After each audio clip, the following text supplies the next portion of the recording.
At 8 a.m. on February 26, OU's Black Emergency Response Team, also known as BERT, began a sit-in at Evans Hall. They presented the university with a list of demands, including the creation of a new multicultural center on campus, the implementation of a semester-long diversity training class, and the resignation of Provost Kyle Harper. Dean of Students David Surratt and Vice President for Diversity and Inclusion Belinda Higgs Hippolyte met with BERT leaders behind closed doors. As numbers grew, students were directed to the second and third floors. And as the day went on, BERT released a list of grievances against Provost Harper.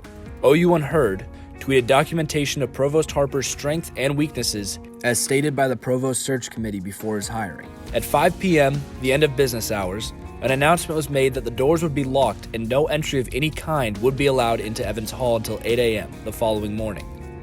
Protesters already in the building were allowed to leave. At 5:30, Interim President Joseph Harris returned to Evans Hall to continue negotiations with BERT behind closed doors.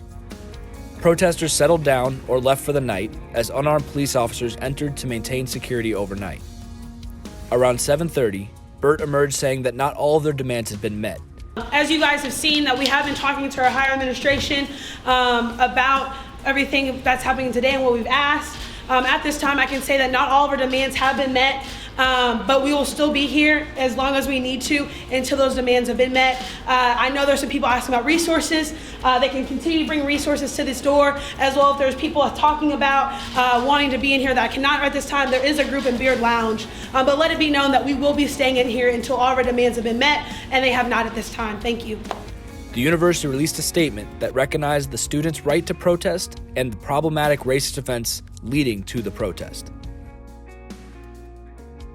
Remaining administrators left the building for the night, and students spent their first night in Evans Hall. As business hours began on the second day of the sit-in, students and faculty arrived on campus to find signs on statues calling for Provost Harper's resignation. Harris arrived around 9 a.m. Keisha Keith relayed that BERT would be meeting with administrators, Kyle Harper among them, and handed out a statement saying some demands had already been met, and a plan being presented to OU's Board of Regents on March 10th or 11th. At around 11 a.m., BERT responded to the university's statement that the ball was in their court and clarified the nature of the strike. Keisha Keith has made a statement by the University of Oklahoma that the ball is in our court. Our demands have still not been met.